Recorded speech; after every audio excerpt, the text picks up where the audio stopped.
He did not fall. Not when the first arrow hit his shoulder. Not when the second pierced his neck. Not when the third drove through his thigh. He stood there, still, silent, unshaken, guarding a narrow wooden bridge with nothing but his body. And when the soldiers approached to strip the corpse, they hesitated.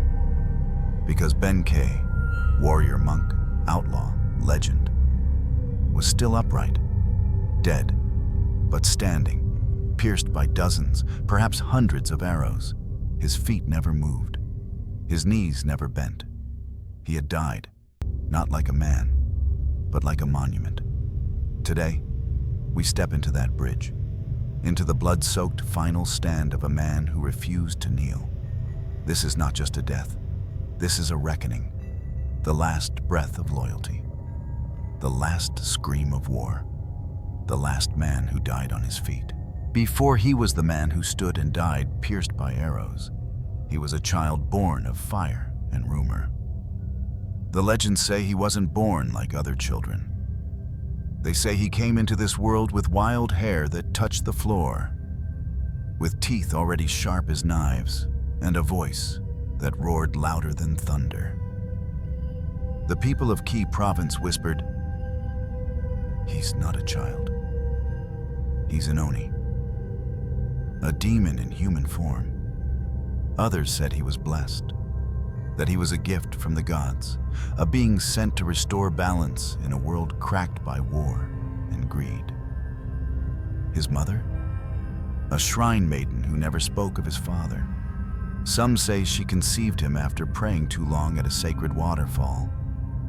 Others claimed she was taken by a mountain spirit, but no one knew. Only that when the boy cried, walls cracked, and when he crawled, the earth trembled. They called him Oniwaka, the demon child. At age 5, he towered over grown men. His arms were thick as logs, his eyes dark and unreadable. He didn't smile. He didn't play. But he listened. To the wind as it moved through pine trees, to the monks as they chanted sutras at sunrise, to the pain of the world beneath the silence. His mother feared what he would become, so she gave him away to the monks of Mount Hiei. Mount Hiei wasn't just a monastery, it was a fortress of faith, a place where men in robes trained with swords, where prayers were as sharp as steel, where silence was a weapon, and loyalty meant spilling blood for the Buddha. The warrior monks, Sohei, took him in, but he didn't fit. He was too wild, too strong, too angry. He would sneak out at night, fight in the forests with sticks and stones, and return at dawn, covered in bruises and victories. But something inside him was shifting. In the stillness of the monastery, he found something he didn't know he needed. Discipline, balance, a reason. He trained harder than anyone, meditated longer, fasted until his bones ached and his breath turned cold. Not to seek enlightenment, but to master the rage inside him. He learned to wield the naginata, a long, bladed pole weapon, with the grace of a dancer and the brutality of a storm. His swings could break shields. His footwork left no footprints, and his silence was heavier than stone. By 17, Oniwaka had become something else entirely. No longer just a demon child, not yet a saint, a monk warrior, a force without allegiance, a soul too large for the mountain walls. He left Mount Hiei in silence. No goodbyes, no ceremony, just a shadow walking down a path, with a weapon in his hand and nothing behind him. He wandered across the country, challenging every swordsman he met. He believed he had to defeat 1,000 men, to purge the demon in his blood. And so he stood on the Gojo Bridge in Kyoto, night after night. Rain, wind, sun, frost, waiting. Every samurai who passed, he challenged. And every sword he won, he kept. Soon, he had 200, then 500, then 999 swords. Each stolen from a defeated warrior, each a monument to his discipline, his fury, and his purpose. And then came the 1,000th man. Not a warrior, not a noble, but a slender, graceful man with a flute tucked in his sash and a secret in his eyes. Minamoto no Yoshitsune, the man who would change everything. But that's a story for another part. This was how Benkei was born. Not from flesh alone, but from silence, violence, and a longing for meaning. He wasn't just a warrior. He was a question with no answer. A legend in search of a purpose. And soon, that purpose would find him. On a bridge beneath a pale moon, with steel in his hands and fate in his heart. For months, Benkei had haunted the Gojo Bridge like a storm trapped between two hills. Every night, he stood beneath the moonlight, his black robe swaying in the wind, his weapon leaning beside him like a patient beast. Travelers avoided him, warriors sought him, and every night, another sword was added to the collection. By the time his legend reached its peak, Benkei had taken down 999 samurai. Not one had survived the crossing with both pride and steel intact. And then came the 1,000th. He didn't look like a warrior. He was delicate, almost fragile, dressed not in armor, but in elegant court garments. He walked like someone who had danced more than he had fought. A flute tucked into his sash. A short blade, yes, but not drawn. The boy was 17, maybe younger. His name, Minamoto no Yoshitsune. Son of a disgraced noble family, a fugitive of war, and the only man who would ever defeat Benkei. Benkei scoffed when he saw him. He had expected a champion, a general, a final test worthy of his journey. But this child, this silk-wrapped bird. He stepped forward, blocking the bridge. "Leave your sword," he said. Yoshitsune didn't flinch. He didn't answer. Instead, he smiled, and in the next breath, he flew. Not walked, not charged, flew. His feet skipping along the railing of the bridge like wind on water. The blade flashed only once, and Benkei's staff split in two. Before he could react, he was on his back, stunned, humiliated, defeated. It was the first time Benkei had tasted the earth. But Yoshitsune didn't finish him. He offered him a hand. Benkei stared at the boy, his chest rising with rage, confusion, admiration. No one had bested him before. No one had spared him either. And no one, absolutely no one, had smiled while doing it. He didn't take the hand. He kneeled. From that day forward, Benkei swore his life to the young noble. It wasn't just loyalty. It was reverence. The demon monk had found something he had never known he needed. A master, not one of brute strength, but of grace. Not of fear, but of vision. Not of command, but of compassion. Where Benkei was fire, Yoshitsune was air. Where Benkei smashed, Yoshitsune slipped through. They were opposites, but perfectly matched. The sword and the shield. The storm and the eye within it. They traveled together across Japan. At first, whispers followed them. Some mocked the odd pair. A noble child flanked by a giant outlaw monk. But it didn't take long for the mocking to turn into fear. Because when they fought together, they were unstoppable. Benkei led charges like a bull with wings, cutting through lines of enemies like wheat. Yoshitsune, meanwhile, moved like poetry, fast, sharp, unpredictable. In battle, they never spoke. They didn't have to. Their rhythm was natural, their understanding wordless. One defended, the other struck. One fell, the other lifted. Together, they rewrote the rules of war. But it wasn't just about fighting. Benkei became more than a bodyguard. He was a protector, a brother, a shadow that never left Yoshitsune's side. He cooked, he carried, he bled, and he watched. He watched as Yoshitsune rose, from exile to hero, from fugitive to general. Yoshitsune became the shining star of the Genpei War, a brutal conflict between the Minamoto and the Taira clans. He won impossible battles. He led impossible marches. He did what no other commander dared. And every step of the way, Benkei was there, walking behind him, always silent, always watching. But as they climbed higher, the winds grew colder. Envy crept in. Yoshitsune's brother, Minamoto no Yoritomo, now shogun, began to see him not as a hero, but as a threat.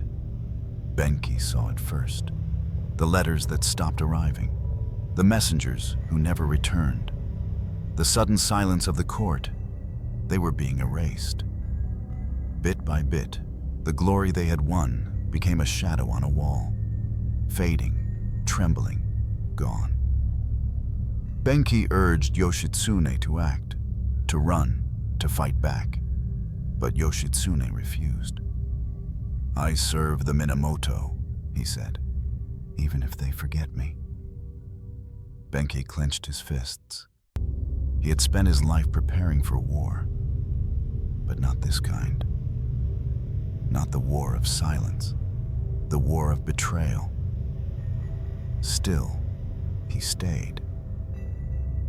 Loyal not to the clan, not to the throne, but to the boy on the bridge. The boy who smiled. And as the darkness began to gather, Benkei sharpened his blade. Not for victory, but for the last stand he knew was coming. He had lost once, on that bridge. He would not lose again, not at the end, not while he still breathed, not while he could still stand. Victory should have meant peace. After the Genpei War ended in 1185, the Minamoto clan stood triumphant.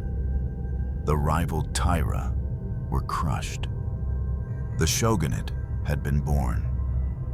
And the man who had secured those victories, who had led naval battles, crossed impossible terrain, and won the hearts of the people, was none other than Minamoto no Yoshitsune.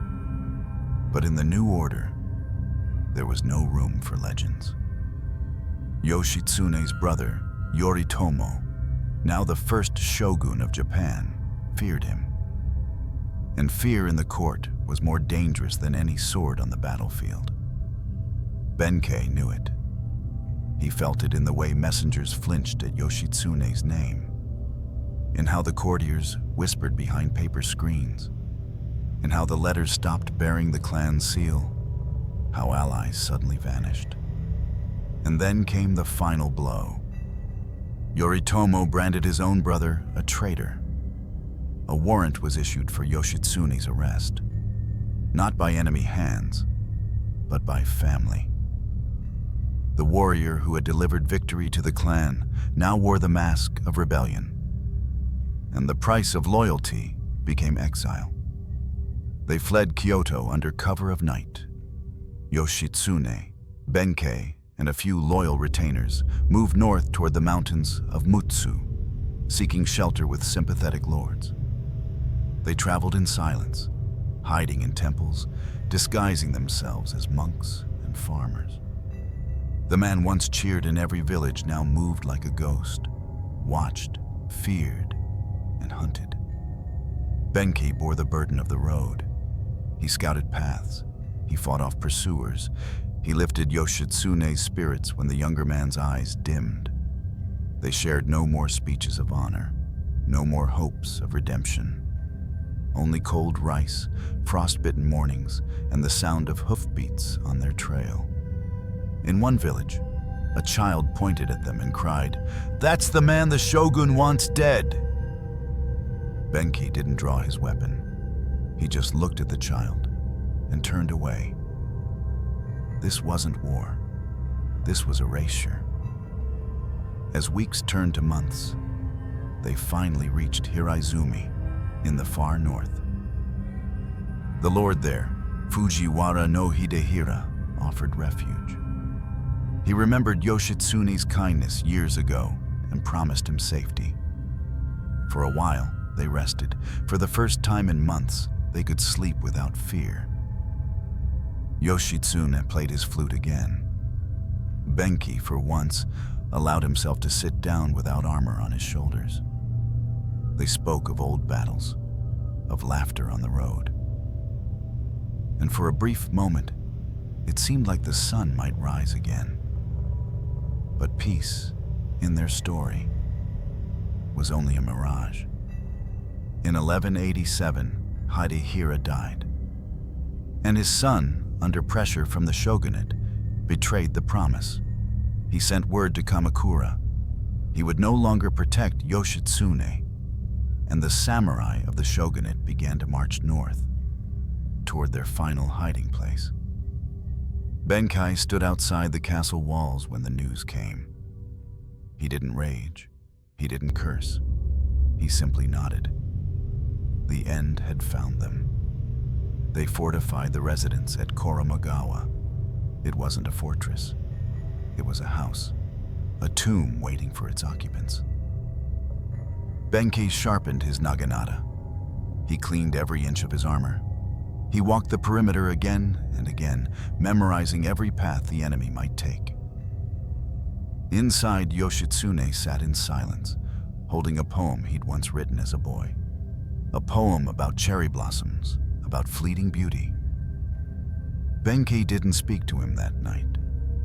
There was nothing left to say. Outside, the earth trembled. Hundreds of soldiers encircled the estate. They shouted for surrender. They offered mercy. They promised Yoshitsune could live if he gave himself up. But Benkei knew better. So did Yoshitsune. Honor would not survive a cage. So they prepared to die. The next morning, the siege began. Fire rained down on the roof. Arrows hissed through the air. Benkei moved like thunder, deflecting bolts, cutting down every man who dared approach. He held the bridge that connected the house to the outer world, alone. Behind him, Yoshitsune retreated into the inner chamber, not to hide, but to choose his end on his own terms. Benkei didn't look back, not once. He would not allow the enemy to touch the body of his lord, not while his own blood still moved. They say the screams of dying soldiers echoed down the valley. That men began to hesitate, seeing Benkei drenched in blood, still standing, unmoved, unbroken. He was not fighting for glory anymore. He was fighting for memory, for silence, for the one person who had ever seen him as more than a beast. And for the first time in his life, Benkei was afraid, not of death, but of failing to hold the line. He gripped his weapon tighter. The enemy was coming. And so was the storm. The bridge was narrow, just wide enough for one man. It arched over a shallow ravine, a strip of wood connecting the doomed house behind him to the world beyond. To the south, hundreds of soldiers waited. To the north, behind him, was Yoshitsune, preparing for death in silence. And in the middle stood Benkei. He stood tall, his naginata resting across his shoulders like a wing. The wind tugged at his robes. Ash drifted from the burning roof behind him. But his eyes, His eyes never moved, fixed forward, unblinking. They came at him in waves. Young samurai shouting battle cries, charging with drawn swords. He didn't roar, he didn't speak. He moved like a storm. The first man's head hit the ground before his feet stopped running. The second fell with his chest split wide. The third never got close. Benkei fought with more than skill. He fought with something deeper, older. He was not defending a lord. He was holding a promise. One made years ago on a quiet bridge under moonlight. That no one would lay a hand on Minamoto no Yoshitsune while he still breathed. He became the bridge, not just its guardian, but its very form. Unyielding, immovable, necessary. The bodies piled. The blood flowed.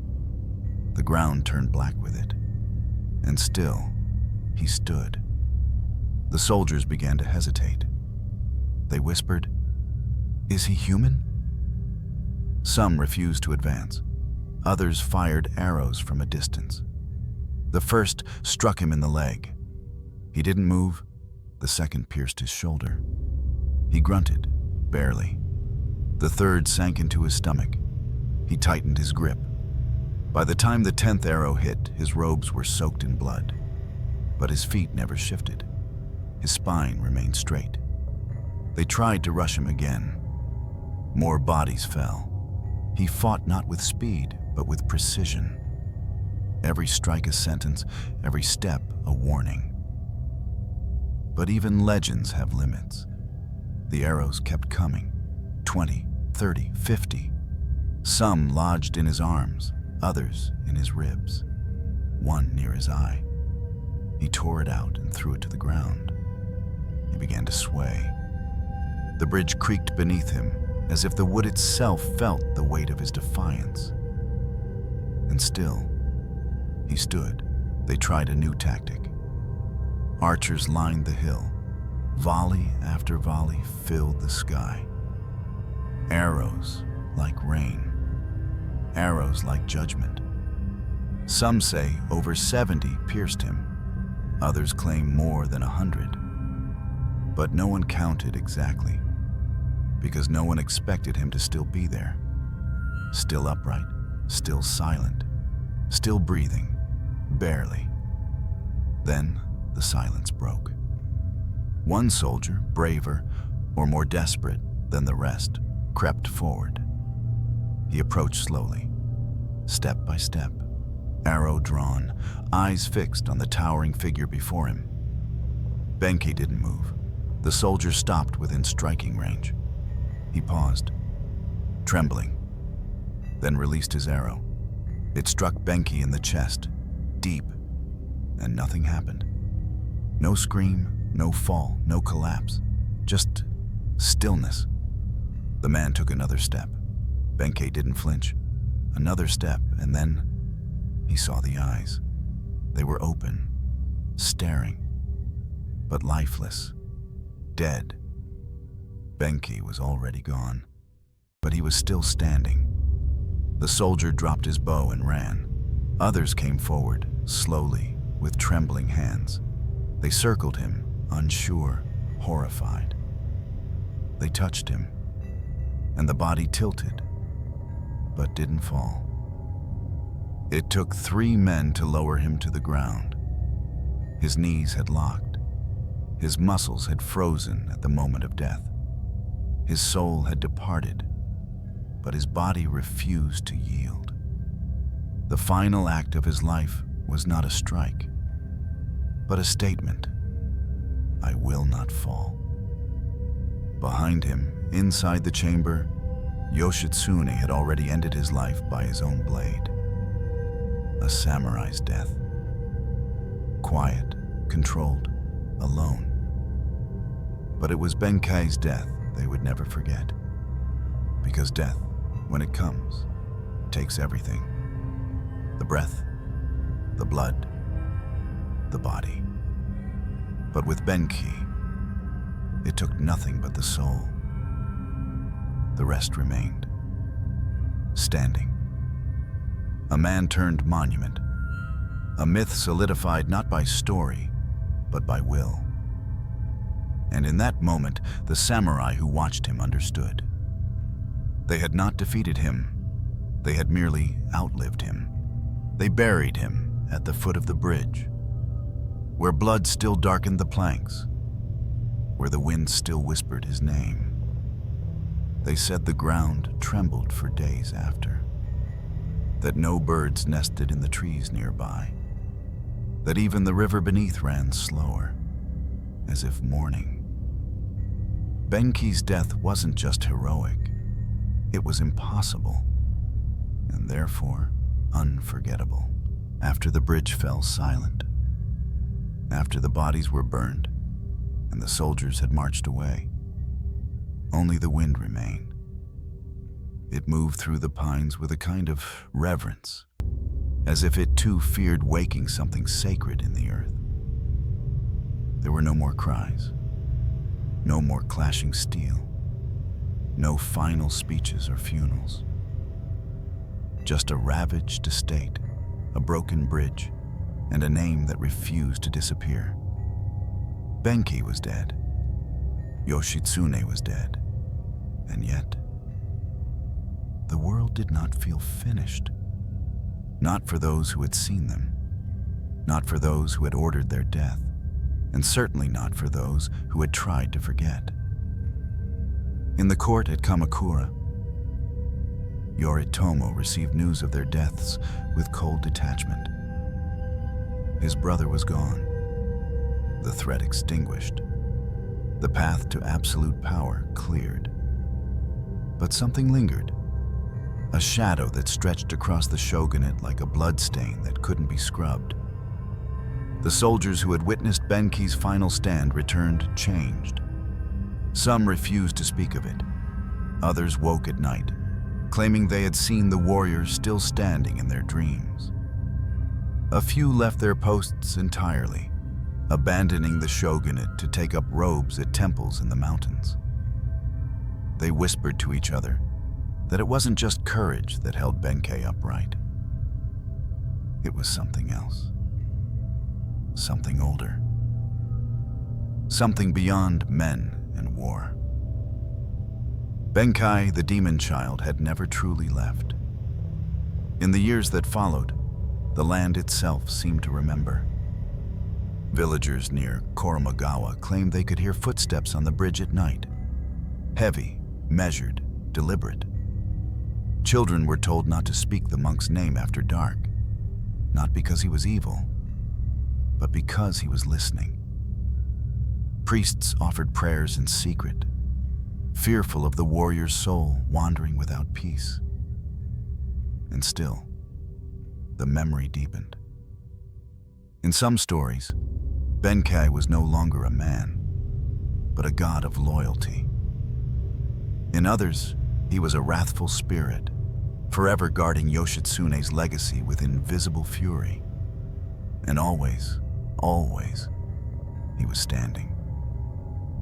What tormented people most wasn't how he died, but why he chose to die that way. He could have run. He could have begged. He could have fallen like any other man, but he didn't. He stood, with arrows in his chest, with fire at his back, with death around him. He stood for a man who had already passed, for a loyalty that had already cost him everything. That kind of devotion frightened people, because it asked a question that most were too afraid to answer. Who would you die for? And even more terrifying, would you die without falling? Historians would later debate his story. Some argued the tale of his standing death was exaggerated, a myth born of fear and awe. Others believed it was physically possible. Rigor mortis, they claimed, could set in quickly under trauma. His muscles may have locked. His body stiffened in death like a statue. But science offered no comfort. because even if it was explainable, it wasn't forgettable. The image of Benkei, riddled with arrows, standing alone on that bridge. It burned itself into the fabric of Japan's memory like fire into wood. Yoshitsune, too, was not forgotten. His death, quiet, controlled, samurai-like, became a symbol of tragic genius crushed by politics. Benkei's death, however, became something else entirely. Not tragic, not glorious, but sacred. They called it Benkei no Tachi Oho, Benkei's standing death.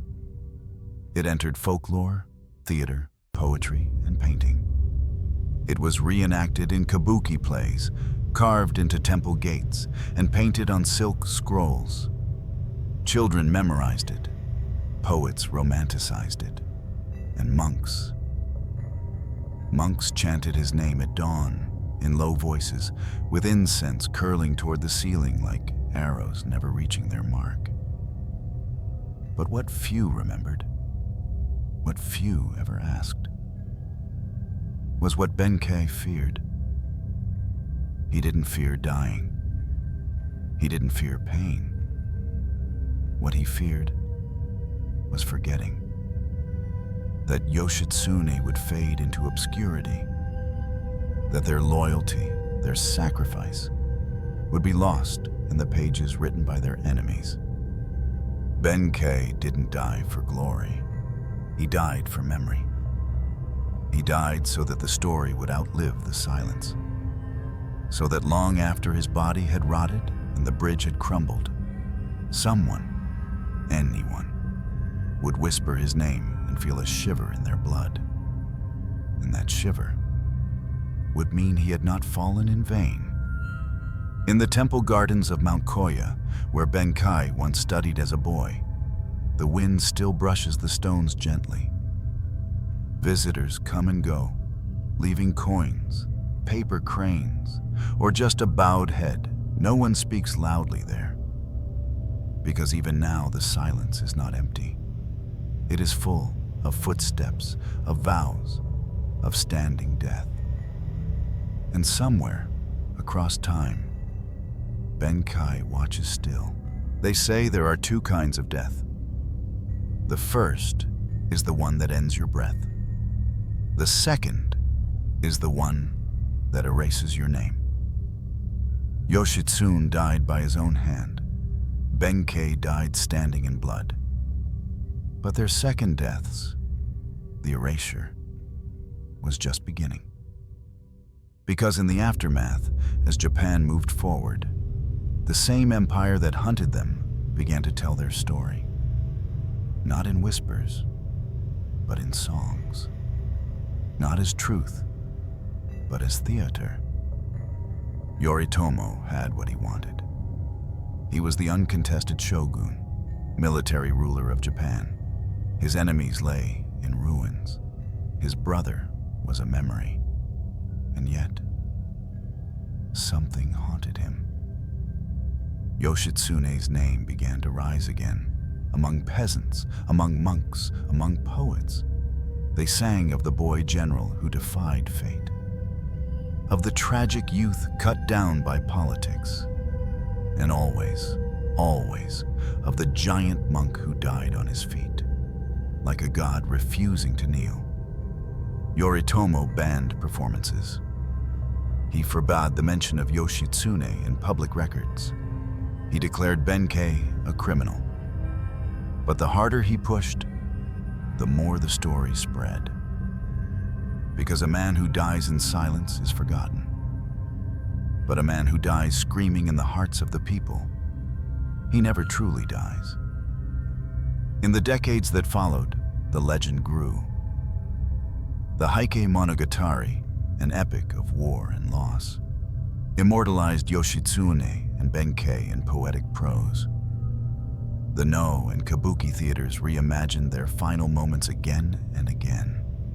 The bridge, the fire, the arrows, the standing death. Actors painted their faces with thick lines to mimic Benkei's grimace.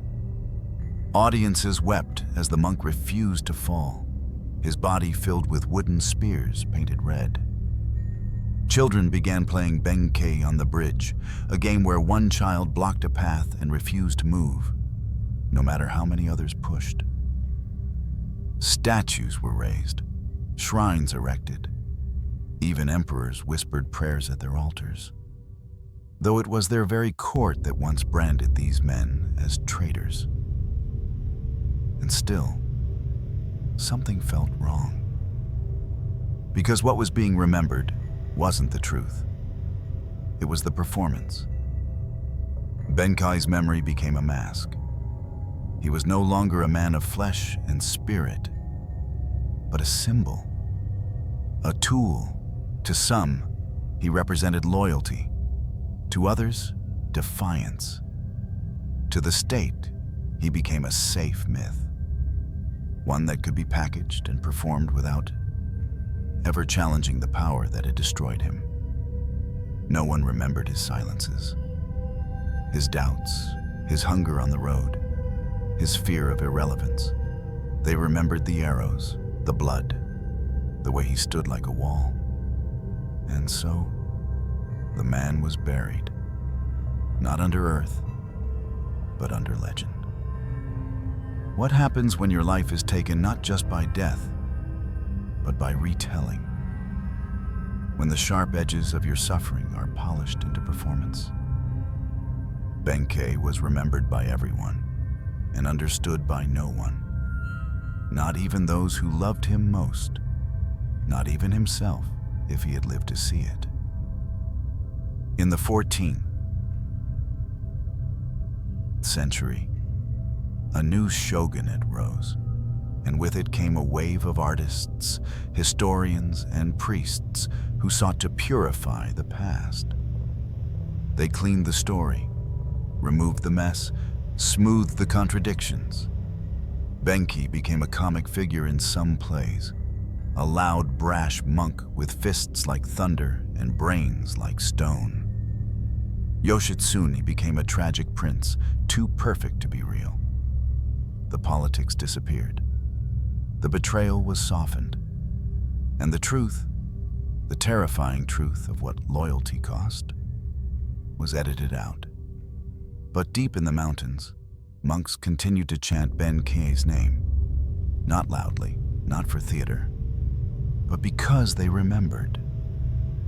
They remembered the boy born beneath a thunderstorm, the child raised among scriptures and steel, the man who collected swords not for power, but to find purpose. And when they lit candles before his statue, they did not ask for strength. They asked for silence, for stillness, for the ability to hold firm when everything else collapses. Because that, more than the arrows, was Benkei's legacy. He did not die as a warrior. He did not die as a symbol. He died as a man who stood in place when the world demanded retreat, who held a bridge not because he hoped to win, but because he refused to let others pass unchallenged. His death was not glorious. It was not victorious. It was stubborn, lonely, and real. The death of Benkei. The legend came slowly. Each time his story was told with flair instead of truth. Each time his name was spoken without the weight of what he endured. He died again. But even now, buried under centuries of stories, something remains. A stillness, a posture, a man on a bridge, upright in death, waiting not for enemies, but for someone to remember him not as myth, but as man. Benkei's death was not recorded in official history. No scribe at court noted the time of his final breath. No decree was issued in his name. And yet, it spread, faster than orders, deeper than law, wider than any general's reach. Because a man dying upright, pierced by arrows yet still standing, was not just a death. It was a message. And it was one the rulers of Japan could never quite silence. In Kamakura, Yoritomo's regime tried to control the narrative. Yoshitsune was declared a traitor. Benkei, a criminal who died defending a fugitive. Their names were scrubbed from some official scrolls, their deeds attributed to others, their loyalty reframed as arrogance. But there was one thing Yoritomo couldn't change: what the soldiers had seen. Hundreds of men marched up that bridge, but it only took one corpse to haunt an entire army. They came back with eyes hollowed out by the memory of a man who would not fall. They came back quieter, slower, as if still walking away from a moment that refused to end. And some of them talked. Not in court, but in taverns. Not in scrolls, but in whispers. And those whispers turned into stories. And those stories turned into doubts. If a criminal could die with such honor, what did that say about those who killed him? Across the provinces, monks began using Benkei as a parable, not of rebellion, but of moral clarity. He had not fought for ambition. He had not asked for wealth or land or fame. He had fought for one man, one vow, one ideal. Loyalty not to a throne, but to the human beside him. It was a terrifying concept for rulers, because it meant a man could possess a power beyond decrees, a power not granted, but chosen. And once chosen, that loyalty was immovable, even in death. For generations, warlords feared that kind of devotion because it couldn't be bought, and it couldn't be reasoned with. Benkei's death became a mirror, one that reflected not just the glory of resistance, but the moral bankruptcy of betrayal. In times of political instability, the image of Benkei began to resurface. During the Muromachi period, when rival shogunates clashed and alliances shattered, samurai poets wrote verses invoking his name. When lords forget blood, let them walk the bridge. Let their knees answer to Benkei. These weren't just odes. They were threats, reminders. That honor was not found in the titles of the living, but in the posture of the dead. Later, in the Edo period, when the Tokugawa regime cemented its rule through strict hierarchy and control, Benkei was both used and feared. On one hand, they celebrated him in kabuki plays, presenting him as the comic brute, the loyal monk, the protector of order. But beneath the makeup and laughter, there was something dangerous.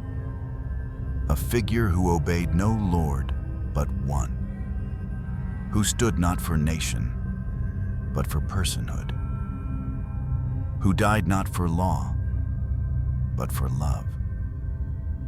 That kind of story can't be fully controlled, even when choreographed on stage, even when softened for art. Benkei still stared back at the audience and asked the question, would you stand for someone, even if it meant standing alone? In peasant villages, where taxes crushed generations, Benkei became a symbol of silent resistance. Shrines were built not in his honor, but in the hope that his spirit might protect those who lived under unjust rule.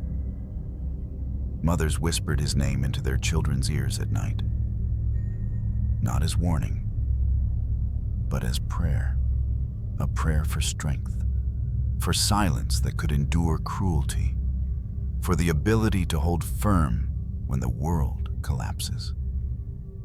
They called it the stillness of Benkei. Not rage, not vengeance, stillness. That unshakable refusal to bow, even in the face of certain defeat. And so the politics of his death evolved. He was no longer just a figure of the past. He became a symbol invoked in moments of deep fracture, When the shogunate fell in the 19th century, when the Meiji Restoration swept across Japan like a firestorm, Benkei returned. In literature, in public memory, in art, not as a relic, but as a compass. Because history, when written by the victors, often deletes the inconvenient. But Benkei, he couldn't be deleted. Not when he had refused to fall. His upright corpse had become a monument more permanent than stone. One that stood in the hearts of rebels, monks, dreamers, soldiers, anyone who had ever been betrayed by the very system they had once believed in. And in this, his death became more powerful than his life. Because a man who lives is vulnerable. He can be bribed, broken, forgotten. But a man who dies standing, he cannot be undone. He becomes a question etched into time. Not, what did he do? But, why couldn't they make him fall? Not all remembered Benkei with reverence. Not all saw him as a hero. For every shrine raised in his name, there was a scholar who called him a brute. For every scroll that praised his loyalty, there was a voice that whispered, was it loyalty or madness?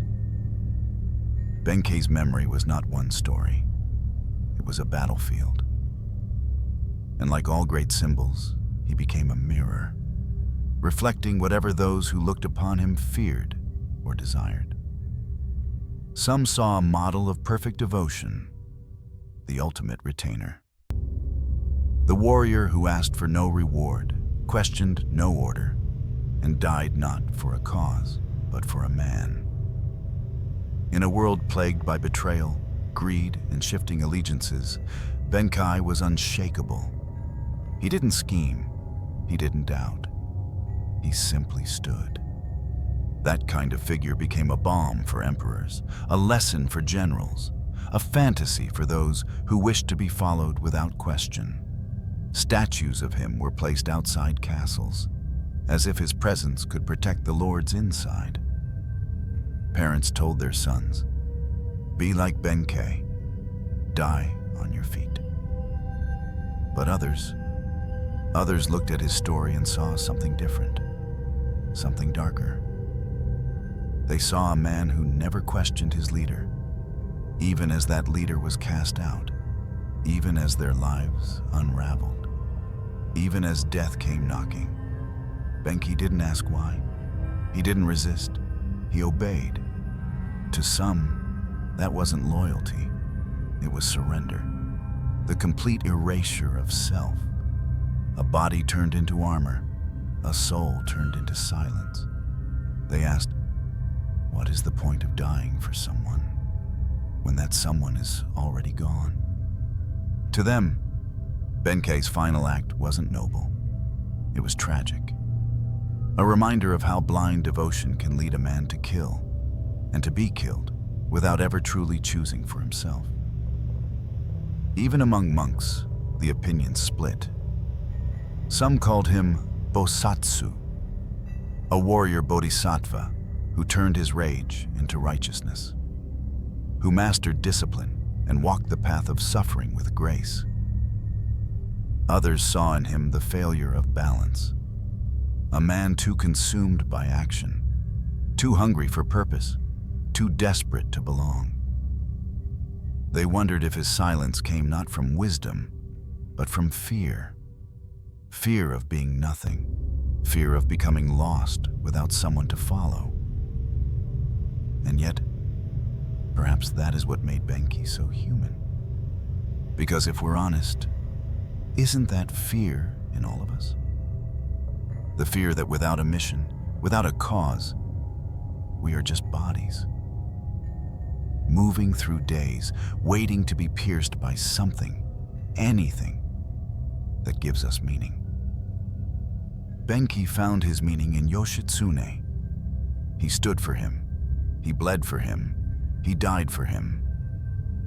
Was that foolish, or was that freedom? The debates rage on. In modern Japan, Benkei remains both national hero and historical question mark. Some textbooks mention him only in passing, as a footnote to Yoshitsune's more celebrated legacy. Others dedicate pages to his stand at the bridge, his transformation from outlaw to icon. Theaters still perform his final moments. Children still visit his statues, and yet few agree on what exactly he represents. Is he a symbol of eternal loyalty, or a warning against unquestioning obedience? A man who mastered violence for good, or a weapon wielded too easily by those in power? A spiritual warrior, or a pawn who mistook sacrifice for salvation? Maybe he was all of them. Maybe that's why he endures. Because we don't remember Benkei because he was perfect. We remember him because he was conflicted. Because in him, we see the contradictions we carry inside ourselves. The longing to serve, and the desire to be free. The hunger to matter, and the fear of disappearing. The strength to stand, and the terror of falling alone. Benkei stood. That much is certain. But why he stood, and whether we should follow him, that is a question every generation must answer for itself. There is a word in Japanese, hakanai, fleeting. It's often used to describe cherry blossoms, beauty that doesn't last, glory that fades. But Benkei was the opposite. He was not fleeting, he was not gentle. He was stubborn and terrible and unforgettable. A cherry blossom made of steel. And in that paradox, his memory remains, divided, debated, but never dismissed. You can still see him today. Not the man, not the blood, not the bridge, but the shape. The shape of a body that refused to fall. The silhouette of defiance. The stillness of something stronger than muscle. Walk through Japan, and he will find you. At the foot of Mount Hiei in Kyoto, he stands in bronze. His hands clasped over the haft of a naginata, his back straight, his eyes set forward. No inscription needed. Everyone knows who it is. Benkei, the man who died on his feet in the town of Hiraizumi, near the ruins of the very bridge where he stood his ground. There is a shrine, simple, quiet, unadorned, but at its center stands a statue that needs no words. Benkei again, arrows protruding from his back and chest. But his face remains calm, not in pain, not in rage, just still. Even the stone seems reluctant to lean. Tourists take photos. Children look up at him with open mouths. Monks bow as they pass, and yet the image doesn't fade with familiarity. Because it's not just a statue. It's a moment. Frozen, eternal. Artists across centuries have tried to capture that moment. Ink scrolls from the Edo period show Benkei wreathed in smoke, his black robes fluttering like storm clouds, his figure standing alone on a crumbling bridge. Kabuki theater immortalized his final posture. Actors rehearsing for months to find that perfect angle, where the knees don't buckle and the neck doesn't tilt. They call it Benkei's pose, a position as iconic as any sword strike in Japanese history. Painters used thick strokes to emphasize the arrows lodged in his flesh, but left the eyes untouched, as if to say, his body broke, his spirit did not. Even modern film and manga have returned to the figure. In war films, you'll see echoes of him. A lone soldier holding a trench, a wounded fighter shielding others with his last breath. In graphic novels, his silhouette appears in frames of tragedy, arrows, shadows, a standing corpse beneath a blood-red moon. Because Benkei has transcended his own name. He has become a language, a way of saying, "This is where I stop running." What makes his image so enduring isn't just the spectacle of his death, but its shape. A man standing, simple, unmoving, human, and yet more than human. Because we know what it takes to stand when arrows are flying. We know what it costs to remain upright when everything is screaming at you to fall. It's not strength alone. It's not will alone. It's conviction, the kind that freezes you in time. Historians debate the exact nature of his death. Some say his body stiffened in rigor mortis, that his death was instantaneous and his posture locked by accident. Others suggest the story was embellished, that he likely fell like any other man. But none of that matters, because the truth has already outgrown the facts. Benkei stood, and that idea, that image, has taken root deeper than any proof. It lives not in textbooks, but in the back of the mind. The same place we keep stories of heroes, fathers, martyrs, saints. And perhaps what gives the image its power is that we don't know what came next. When they finally approached him, when they reached out to touch his armor, to check if he was truly gone, no one knows what they felt. Were his eyes still open? Was there warmth in his fingers? Did his lips hold a whisper that never escaped? We don't know. We only know what he left us. An outline, a silence, a vertical truth that sometimes the most powerful resistance is to remain exactly where you are. The shape of his body has become a symbol far beyond death. It appears in protest movements, where people stand silently against injustice. It appears in mourning, where loved ones hold pictures close to their chest and do not weep. It appears in dreams, where we walk through storms and wish for something in us to stay standing when everything else collapses. That shape is no longer just Benkei's. It belongs to all of us. He is not remembered because he fought. He is remembered because he did not fall. And that is the kind of memory that breathes. Not through lungs, not through voice, but through posture. A statue that does not speak, because it doesn't need to. It already said everything. We tell stories like Benkei's because we need to believe that something, someone, can still stand when everything else falls. Not because it's easy, but because it's necessary. Benkei is long gone.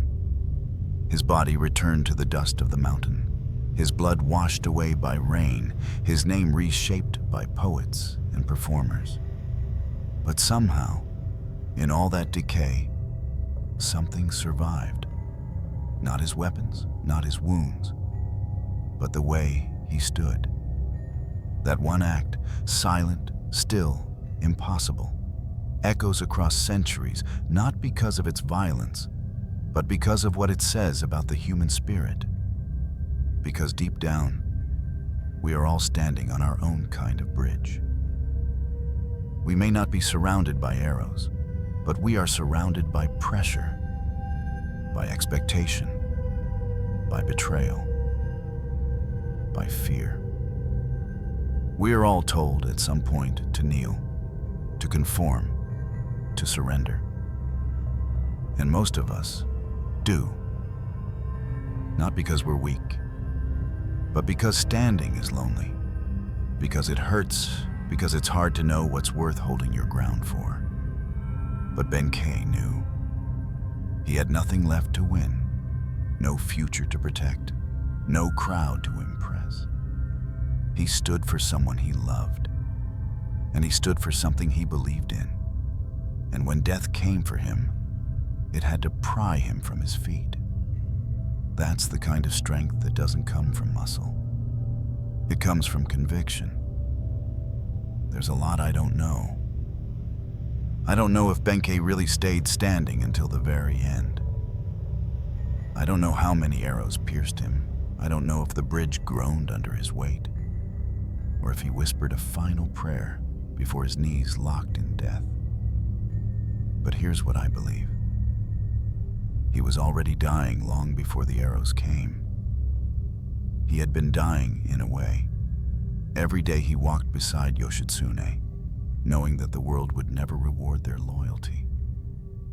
He wasn't afraid of pain. He was afraid of being forgotten. And so, in his final moment, he chose the only form of immortality he could control. Not a throne, not a monument, but posture. Sometimes I wonder, what would I do in his place? If I had lost everything, home, honor, future, would I still stand? Would I protect someone else, knowing it would cost me everything? Would I face the arrows, or would I kneel before they ever flew? We like to think we'd be like Benkei, but most of us aren't. Most of us are the ones watching from the hill, trembling, hoping someone else will hold the line. And maybe that's okay. Maybe Benkei didn't stand so that we would copy him. Maybe he stood so that we would remember it's possible. So that, in our own small ways, in quiet moments, we might choose not to fall. He is gone, but his shadow remains, in every act of quiet defiance, in every loyal hand that refuses to let go, in every moment someone stands when it would be easier to run. Benkei lives there, not in stone, but in us. So if you ever feel surrounded by fear, by doubt, by the ache of being alone, remember the man on the bridge. Remember his silence, his blood, his shape, and above all, his refusal to kneel, to fall, to disappear quietly. He died with arrows in his chest and purpose in his spine. He died standing. And that, I think, is the most human thing any of us can hope to do. This wasn't just the story of a warrior monk. This was the story of how the human soul can endure more than it ever should, and still rise, still resist, still remain, still stand.